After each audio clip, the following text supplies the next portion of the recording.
Good afternoon સરજી. Good afternoon. Good afternoon. આજે તો લ્યા દિવસમાં 2 વખત આવી ગયા તમે બધા. હા સરજી. કારણ કે આગળનો જે સવારનો પોર્શન હતું એ અધૂરો રહી ગયો એટલે મેં તમને આ વખત આજે દિવસમાં 2 વાર બોલાયા. કારણ કે સ્વયંપોષી પોષણ પદ્ધતિની અંદર જે પ્રકાશ સંશ્લેષણની પ્રક્રિયા દરમિયાન જે 4 ઘટકો હતા, ક્લોરોફિલ, જેની વાત આપણે કરી કે ભાઈ ક્લોરોફિલનું સ્થાન ક્યાં હોય એ વાત સમજ્યા કે ભાઈ પર્ણમાં ક્લોરોફિલ ક્યાં હોય. પછી બીજું પ્રયોગ સ્વરૂપે શીખ્યા કે ક્લોરોફિલ પ્રકાશ સંશ્લેષણ માટે અનિવાર્ય છે એ બાબત સાબિત કરતો પ્રયોગ શીખ્યા. પછી બીજું શું શીખ્યા? વાયુરંધ્રો વિશેની વાતો કરી હતી કે ભાઈ વાયુરંધ્રો જે છે એ વાયુરંધ્રો પ્રકાશ સંશ્લેષણની પ્રક્રિયામાં કઈ રીતે ભાગ ભજવે છે.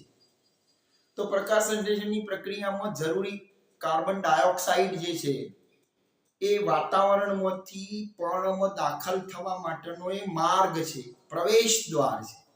શું છે? પ્રવેશ દ્વાર. એ પ્રવેશ દ્વાર દ્વારા જ કાર્બન ડાયોક્સાઇડ પર્ણમાં દાખલ થાય. જી સર. અને પ્રકાશ સંશ્લેષણની પ્રક્રિયાની ઉપનિપજ તરીકે જે ઓક્સિજન વાયુ મળે છે એ આ જ માર્ગેથી વાતાવરણમાં બહાર આવે છે. એટલે આ વાત વિનિમય માટેનું પ્રવેશ દ્વાર છે અથવા તો એક્ઝિટ દ્વાર છે. આ 2 વાતો કરી હતી. હવે આપણે શું જાણવા સમજવા જઈ રહ્યા છીએ? તો કાર્બન ડાયોક્સાઇડનું પ્રકાશ સંશ્લેષણમાં મહત્વ નો દર્શાવતો પ્રયોગ આપણે જાણવો છે કે ભાઈ કાર્બન ડાયોક્સાઇડ પ્રકાશ સંશ્લેષણની પ્રક્રિયા માટે કઈ રીતે અનિવાર્ય છે અને એની ભૂમિકા શું છે. તો એ સમજવા આપણે અહીંયા એક બીજો પ્રયોગ કરીશું. મિત્રો, આ બધા જ પ્રયોગો પ્રયોગ પોથીની અંદર આપેલા છે. તો જે તે વખતે આપણે પ્રયોગ પોથી મેન્ટેન કરીએ એ વખતે આ બધા જ પ્રયોગો તમારે લખવાના થશે. પરીક્ષામાં પણ આમાંથી ઘણું બધું નાનું મોટું ટૂંકું લાંબુ વર્ણનાત્મક પ્રશ્ન સ્વરૂપે પૂછાતું રહે. આ પણ સરજી આપણે પ્રશ્ન સ્વરૂપે શીખશું ને? હા, પ્રશ્ન સ્વરૂપે શીખીશું ને કે ભાઈ પ્રકાશ સંશ્લેષણ ની ક્રિયામાં CO2 ની ભૂમિકા શું છે? સરજી આ પૂછી ના કોઈ ભેગું લાગે છે સરજી, જ્યારે મોટું થઈ જાય ને એટલે. ભાઈ તમારે કેટલી બધી ખામીઓ પડે છે. જો આટલું પૂછી નાખો. ચલો કરું આટલી જગ્યા ચાલશે? બસ બસ થોડું વધે એટલે યાદ રાખ આપણે કયો મુદ્દો ચલાવી રહ્યા છીએ. પદ્ધતિ હટાઈ દે એટલે ચાલશે. શું કેટલીક ભણવું કોઈ નહીં અને પંચાતનો પાર નહીં. પ્રકાશ સંશ્લેષણની ક્રિયામાં કાર્બન ડાયોક્સાઇડની ભૂમિકા શું છે? તો આને સમજવા માટે આપણે એમ કરીએ, બે છોડ લઈએ.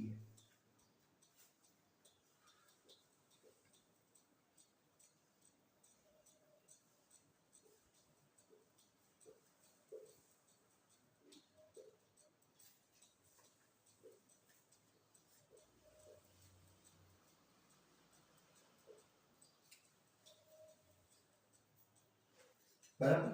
જી સર. આવો જ એક બીજો પણ છોડ લઈએ. અહીં હું થોડું ઝડપ રાખવા માટે આકૃતિ થોડીક સિમ્પલ દોરીશ.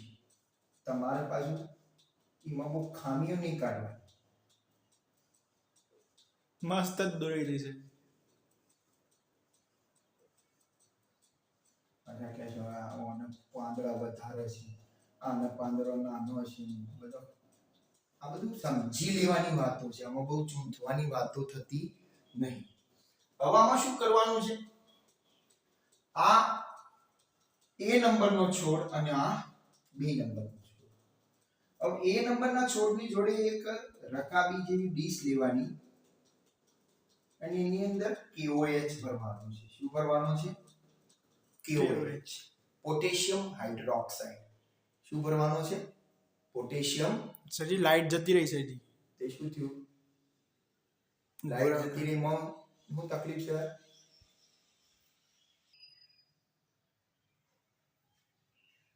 આ બે છોડ છે ને, બરાબર છે ને? ગરમી લાગે છે? હા સરજી ચલાવી લઈશું, લાઈટ પણ ઓછી છે. ચાલે એવું નહીં? નહીં ચાલશે ચાલશે.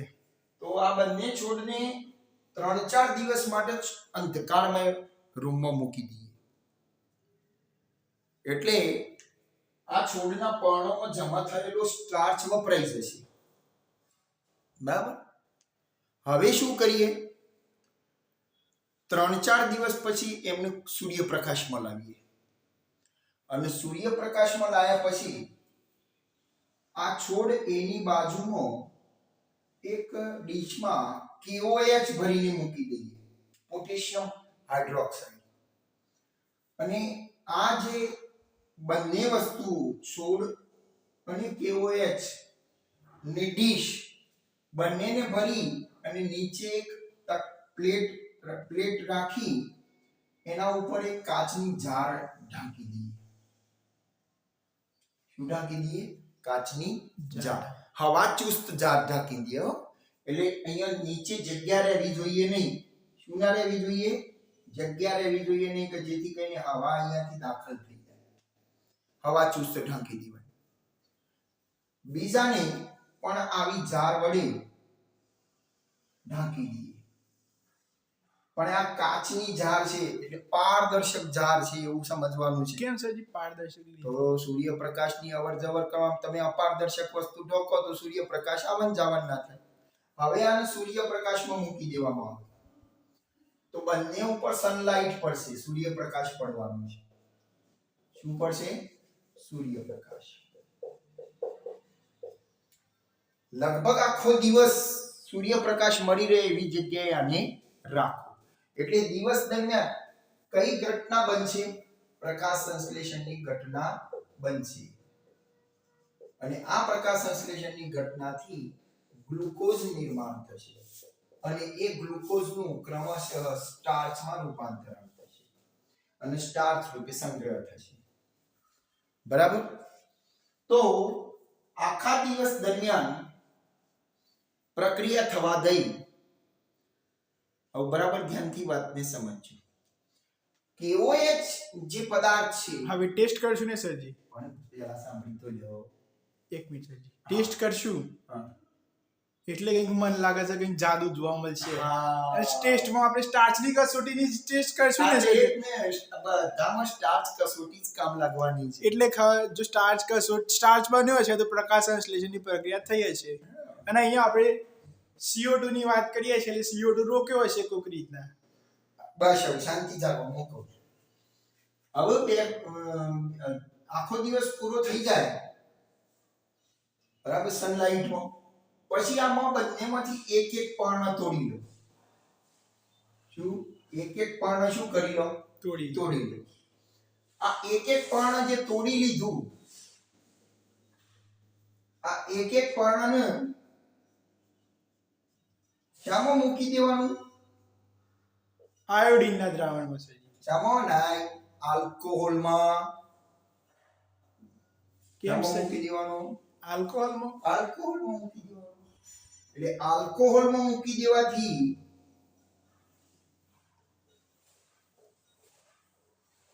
આ બંને પણ રંગવિહીન બની જશે. હા. બરાબર? હવે રંગવિહીન બની જાય, કેવા બની જશે?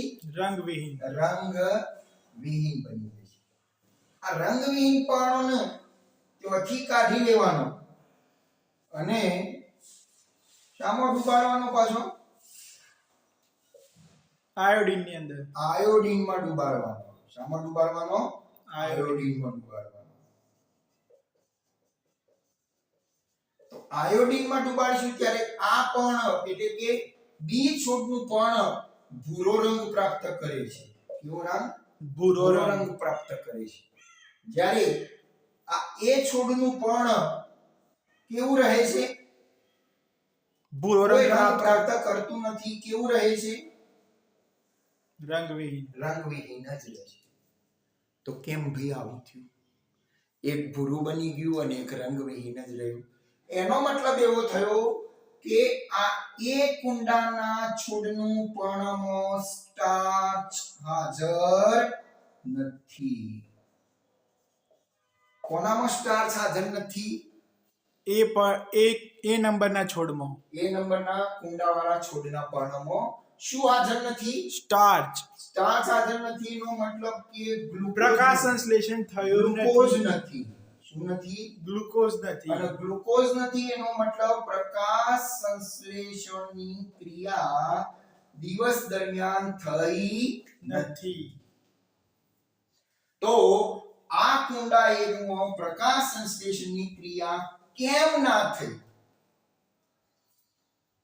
તો એનું કારણ એ છે કે આ જે જાર છે, કાચની જાર, બરણી, એ બરણીની અંદર જે કોઈ હવા ભરાયેલી હતી એ હવામાં જેટલો કાર્બન ડાયોક્સાઇડ હતો એ બધો જ KOH શોષી લીધો હતો. KOH જે છે એ કાર્બન ડાયોક્સાઇડનું શોષણ કરનારો પદાર્થ છે. એટલે બરણીની અંદર કાર્બન ડાયોક્સાઇડની શું જોવા મળી? ગેરહાજરી જોવા મળી. અને પરિણામે કઈ ક્રિયા ના થઈ? પ્રકાશ સંશ્લેષણ. શું ના બન્યું? ગ્લુકોઝ. શું સંગ્રહિત ના થયું? સ્ટાર્ચ. માટે આયોડીનની કસોટીમાં આપણને કયો રંગ ના મળ્યો? ભૂરો રંગ. ભૂરો રંગ મળ્યો નહીં. સજી ગયા વખત પણ ભૂરો રંગ આવ્યો હતો ને? હા, તો ભૂરો રંગ આવે તો કોની હાથ ભાઈ અહીંયા બી કુંડાના પર્ણમાં આયોડીનમાં ભૂરો રંગ મળે. એનો મતલબ એવો થયો કે અહીંયા સ્ટાર્ચ હાજર છે. એનો મતલબ કે દિવસ દરમિયાનની પ્રકાશ સંશ્લેષણની ઘટના દરમિયાન સ્ટાર્ચ બન્યો છે. એનો મતલબ કે કુંડા બીમાં પ્રકાશ સંશ્લેષણ થયું છે, કારણ કે ત્યાં કાર્બન ડાયોક્સાઇડ હાજર હતો. જી સર. અહીંયાથી તો કોને કાર્બન ડાયોક્સાઇડ ખેંચી લીધો? KOH. કેવું એ છે. એટલે આ પ્રયોગ ઉપરથી સાબિત થાય છે કે પ્રકાશ સંશ્લેષણની ક્રિયામાં કાર્બન ડાયોક્સાઇડ અનિવાર્ય છે. એના સિવાય ગ્લુકોઝ જેવો ખોરાક તૈયાર થતો નથી. સમજી ગયા? સજી કોઈ આ તો પ્રયોગ છે ને, એટલે કોઈ એમ પૂછે કે આમાં કયા પદાર્થો લીધા? પદાર્થો કયા લેવાય? તમે કહો આમાં કયા કયા પદાર્થો છે? અને કોઈ પૂછે કે સાધનો કયા કયા છે? સાધનોમાં તો સાધનોમાં જાર, બરાબર, છોડ એ બધા સાધનો કહેવાય. ઉપર ઢાંકવાનું બેલ જાર. આ બેલ જાર એ જાર એટલે બરણી. બરણી. જાર એટલે વન ટાઈપ ઓફ કાચની બરણી. કાચની બરણી હોય એને બેલ જાર કહેવામાં આવે છે. બરાબર. પછી પદાર્થો કહીએ તો KOH પદાર્થ છે. KOH છે શામાં આવશે? પદાર્થમાં. અને સાધનોની અંદર જો જોઈએ તો સાધનોની અંદર છોડ, બે છોડ એ સાધન છે. જાર અથવા બેલ જાર.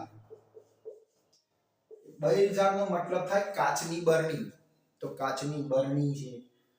બરાબર. પછી માની લો કે બીકર લીધા છે તો બીકર. આ બધા સાધનો છે. જ્યારે KOH, આલ્કોહોલ અને આયોડીન આ બધા પદાર્થો છે. તો ત્રણ પદાર્થો છે અહીંયા. KOH, આલ્કોહોલ અને આયોડીન આ ત્રણ પદાર્થો છે. તો પ્રયોગની અંદર સાધનોમાં આ સાધનો લખી શકાય, પદાર્થોમાં પદાર્થ લખી શકાય. આકૃતિ તો પ્રયોગ પોથીમાં આપેલી જ હોય છે. હું જે તમને વર્ણન કર્યું અને જે શીખવ્યું એ તમારી પ્રયોગની પદ્ધતિ છે. પ્રયોગ પોથીમાં પ્રયોગની પદ્ધતિની હિન્ટ્સ પણ આપેલી હોય છે. અને પછી તો જ્ઞાન ચકાસણીના પ્રશ્નો હોય છે. તો જ્ઞાન ચકાસણીના પ્રશ્નો આના ઉપરથી તમને તમામ જવાબ મળી રહેશે કે ભાઈ કયા નંબરને કયા છોડમાં સ્ટાર્ચની હાજરી જોવા મળે છે. તો છોડ બીમાં સ્ટાર્ચની હાજરી જોવા મળે છે. કયા છોડમાં સ્ટાર્ચની હાજરી જોવા મળતી નથી? તો એ છોડમાં સ્ટાર્ચની હાજરી જોવા મળતી નથી. કયા છોડનું પર્ણ આયોડિન સાથે ભૂરો રંગ આપે છે? બી છોડનું. કયા છોડનું પર્ણ આયોડિન સાથે ભૂરો રંગ આપતું નથી? એ છોડનું. કયો પદાર્થ કાર્બન ડાયોક્સાઇડનું શોષણ કરે છે? એ છોડ. KOH. આલ્કોહોલ પર્ણને કેવો રંગ આપે છે? રંગવિહીન કરે છે. આયોડિન પર્ણને કેવો રંગ આપે જો સ્ટાર્ચની હાજરી હોય તો? ભૂરો રંગ આપે છે સરજી. ઘણા બધા ગ્રેન ચકાસણીના પ્રશ્નો પૂછી શકાય. સમજી ગયા? હા સરજી. હવે કયો ઘટક વધ્યો? ક્લોરોફિલ વિશે વાત કરી, પછી કાર્બન ડાયોક્સાઇડ વિશે વાત કરી. હવે કઈ વાત કરવાની છે? પ્રકાશની. કે ભાઈ સૂર્યપ્રકાશમાં પ્રકાશનું મહત્વ શું છે? શું પ્રકાશ ના હોય તો પ્રકાશ ના હોય તો શું પ્રકાશ સંશ્લેષણની ક્રિયા થાય? ગ્લુકોઝ બને કે ના બને? એની અનિવાર્યતા એના વગર ચલવી લેવાય કે ના? આપણે ઘેર શાક બનાવતા હોય અને વઘાર કરવાનો હોય તો રાઈ હોય, મેથી હોય, પછી પેલા મીઠા લીમડાનું પર્ણ હોય, લવિંગ હોય, પણ તમાલપત્ર ના હોય તો ચાલે, હોય તો બરાબર, પણ એના વગર ના જ ચાલે એવું નથી. જ્યારે અહીંયા આપણે એમ કે ઘણો ભાઈ સૂર્યપ્રકાશ છે, પાણી છે, કાર્બન ડાયોક્સાઇડ છે, અથવા તો ક્લોરોફિલ છે, કાર્બન ડાયોક્સાઇડ છે, પાણી છે, ચલો પ્રકાશ નહીં, કારણ પ્રકાશ સંશ્લેષણની પ્રક્રિયા કરી નાખે તો ના થાય. પ્રકાશ અનિવાર્ય છે, પણ એ અનિવાર્ય છે કે નહીં એને આપણે પુરવાર કરી દઈએ. તો પુરવાર કઈ રીતે કરીશું?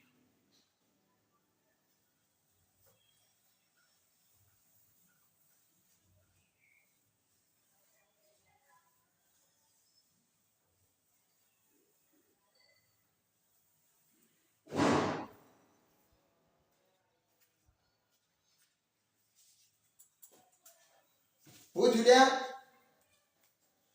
હેલો, હું થયું?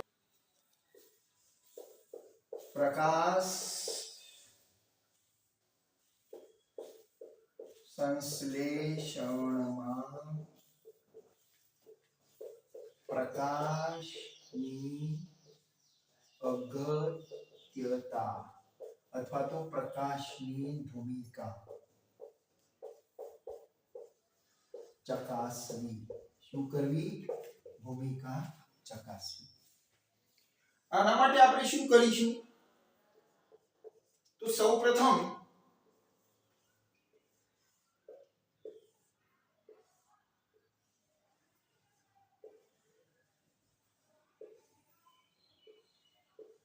એક છોડ લઈશું.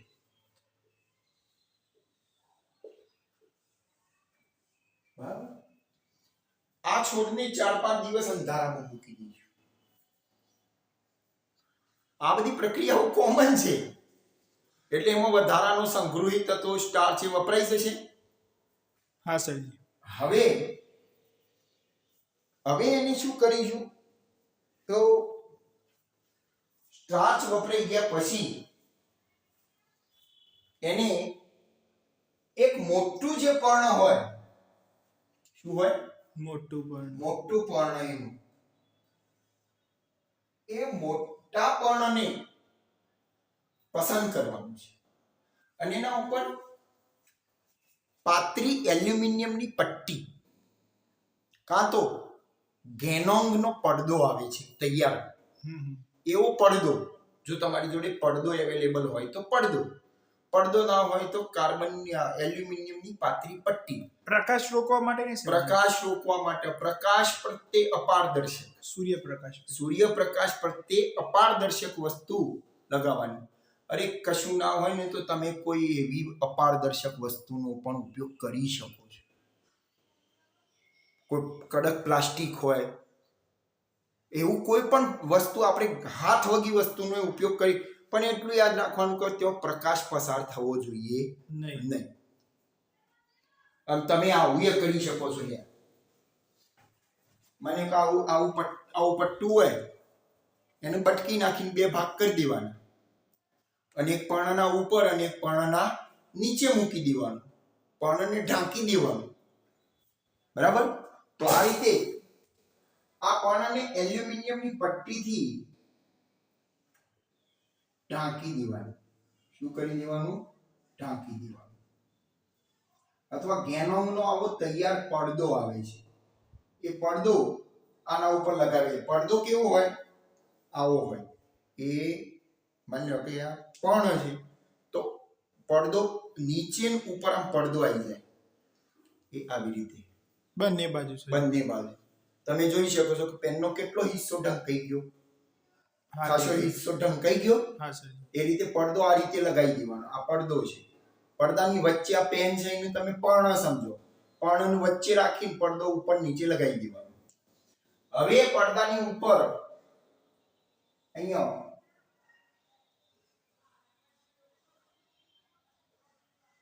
આવું સ્ટાર જેવું કરી દો અથવા તો હોલ પાડી દો.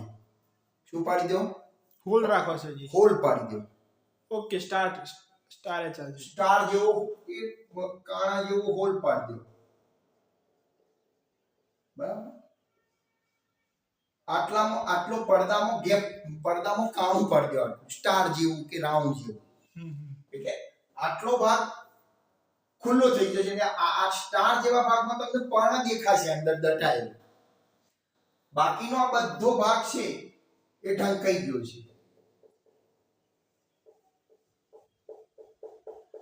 તો તમે જોઈ શકો છો કે પર્ણનો કેટલો ભાગ ખુલ્લો છે. તો હું તમને માર્કિંગ કરીને બતાવું કે જ્યાં રેડ કલરની પેન હું લગાવું એટલો ભાગ પર્ણનો ખુલ્લો છે. તો એક તો આ ભાગ પર્ણનો ખુલ્લો છે, જે સ્ટાર જેવા ભાગમાં વચ્ચે છે. આટલો ભાગ ખુલ્લો છે, આ ભાગ ખુલ્લો છે અને પર્ણનો આ ભાગ ખુલ્લો છે. ઓકે. રેડ કલરનો જેટલો ઝોન દેખાય છે તમને એ પર્ણ ખુલ્લું છે. હવે જ્યારે કોના ઉપર સૂર્યપ્રકાશ પડશે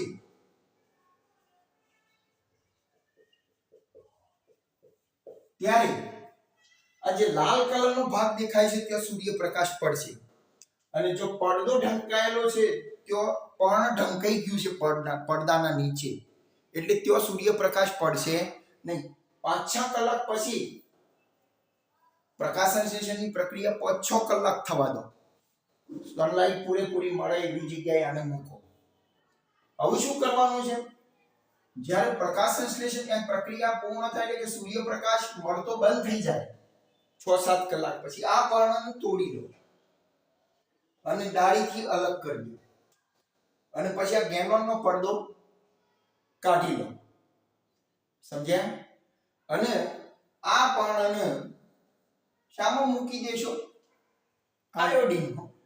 આલ્કોહોલમાં. શામાં મૂકી દેશો? આલ્કોહોલના દ્રાવણમાં. તો આલ્કોહોલના દ્રાવણમાં જ્યારે પર્ણને મૂકી દેશો ત્યારે પર્ણ રંગવિહીન બની જશે. શું બની જશે? રંગવિહીન. આ રંગવિહીન પર્ણનું પાછું તમે શામાં ડૂબોડી દેશો? આયોડીનમાં. આયોડીનના દ્રાવણમાં. સજી મોટું દોરો ને. આયોડીન. એટલે આપણું નહીં દેખાતું પર્ણ આવશે ને હવે મોટું. હા, જો આ પર્ણ મોટું આવ્યું. બસ. તો આ પર્ણ આયોડીનના કારણે ભૂરો રંગ પ્રાપ્ત કરશે. શું પ્રાપ્ત કરશે? ભૂરો રંગ. પણ બરાબર અહીંયા આપણે તમારી વાત સાચી છે. તમે સાચા છો યાર. આમ શું તો સાચા હો. આજે આપણે પર્ણ મૂક્યું. હવે પર્ણની અંદર આટલો હિસ્સો ઢંકાયેલો હતો. કયા દ્રાવણમાં મૂક્યો હતું સરજી? આયોડીન. એટલે આયોડીન. અને આ જે સ્ટાર જેવો ભાગ હતો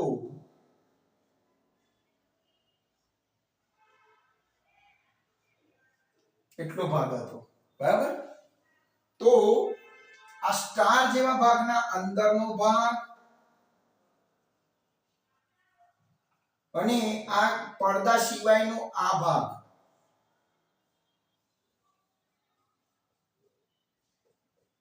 કેવો રંગ પ્રાપ્ત કરે છે? ભૂરો રંગ સરજી. કેવો રંગ પ્રાપ્ત કરે છે? ભૂરો રંગ ભૂરો કરશે. રંગ પ્રાપ્ત કરે છે. અને આ ભૂરો રંગ કોની હાજરી દર્શાવે છે? સ્ટાર્ચની. સ્ટાર્ચની. તો એનો મતલબ એવો થાય છે કે જ્યાં સૂર્યનો પ્રકાશ પડ્યો હતો ત્યાં પ્રકાશ સંશ્લેષણની પ્રક્રિયા દરમિયાન ગ્લુકોઝ બન્યો હતો અને ગ્લુકોઝનો સંગ્રહ સ્ટાર્ચ સ્વરૂપે થયો હતો. હવે આ જે પડદાના નીચેનો ભાગ હતો, પડદાના નીચે દબાઈ ગયેલો જે ભાગ હતો, એ પડદાના નીચેનો જે દબાઈ ગયેલો ભાગ હતો ને, એ દબાઈ ગયેલો ભાગ બદામી રંગનો જોવા મળે છે. કેવો? બદામી રંગનો. સરજી બદામી રંગ કેમ આવ્યો ત્યાં? આ બદામી રંગ પાણીના કારણે આવ્યો. કોના કારણે આવ્યો? પાણીના કારણે આવ્યો. આયોડીન પાણી સાથે બદામી રંગ આપે છે. એટલે કયા પાણાને બદામી રંગ આપ્યો? તો જે ગેનોનના પડદાની નીચે દબાઈ ગયો તો એને સૂર્યપ્રકાશ મળ્યો નહોતો, તો પર્ણના એટલા ભાગમાં પાણી જ હાજર હતું, સ્ટાર્ચ હાજર નહોતો. તો સમજાઈ વાત? જો સૂર્યપ્રકાશ ના પડ્યો ત્યાં પ્રકાશ સંશ્લેષણની પ્રક્રિયા થઈ નહીં અને ત્યાં સ્ટાર્ચ બન્યો નહીં. એટલે ત્યાં માત્ર પાણી જ હતું. શું હતું? પાણી. અને આયોડીન પાણી સાથે બદામી રંગ આપે છે. સમજાઈ વાત લ્યા? હા સરજી. ના સમજાઈ હોય તો કેજો, ઢીલું ઢીલું નહીં બોલો. ના સરજી સમજાઈ ગઈ. ઓકે. તો આ રીતે આપણે પ્રકાશ સંશ્લેષણમાં પ્રકાશની પણ ભૂમિકા ચકાસી કે ભઈ પ્રકાશ પણ પ્રકાશ સંશ્લેષણની પ્રક્રિયા થવા માટે અનિવાર્ય છે. તો અહીંયા આ મુદ્દો ગયો વિડિયો અને આ વિડિયોનું તમારે સળંગ જ સમજવાના છે. કારણ કે આ એક જ મુદ્દો હતો જેમાં આપણે 3 પ્રયોગો શીખ્યા કે ક્લોરોફિલની ભૂમિકા પ્રકાશ સંશ્લેષણમાં, કાર્બન ડાયોક્સાઇડની ભૂમિકા અને પ્રકાશની ભૂમિકા, અને વાયુઓની આપલે માટે અને બાષ્પોત્સર્જન માટે આપણે વાત વિનિમય કરવા માટે પર્ણરંધ્રો અથવા વાયુરંધ્રો વિશે પણ શીખ્યા. ચોથું અનિવાર્ય અંગ છે પાણી. હવે પાણી એ તો કોઈ પણ સજીવનો આધાર સ્તંભ છે અને તો મૂળ દ્વારા શોષાય છે. બરાબર છે? અને બાષ્પોત્સર્જનની પ્રક્રિયા પણ થાય છે. અને પ્રકાશ સંશ્લેષણમાં પાણી ખૂબ જ મહત્વનું છે. બરાબર? તો અહીંયા આપણી જેટલી વાતો હતી 3 પ્રયોગોની અહીંયા પૂરી થઈ છે. અહીંયા સ્વયંપોષી પોષણનો સમગ્ર મુદ્દો પૂરો થયો છે. બરાબર? હવે નેક્સ્ટ વિડીયોની અંદર આપણે વિષમપોષી પોષણ વિશે વાતો કરીશું. બરાબર? ચલો હાલો, વરસાદ આવે એ પહેલા થેલા લઈને ઉપડો, ઘેર જતા રહો. હા સરજી. હા.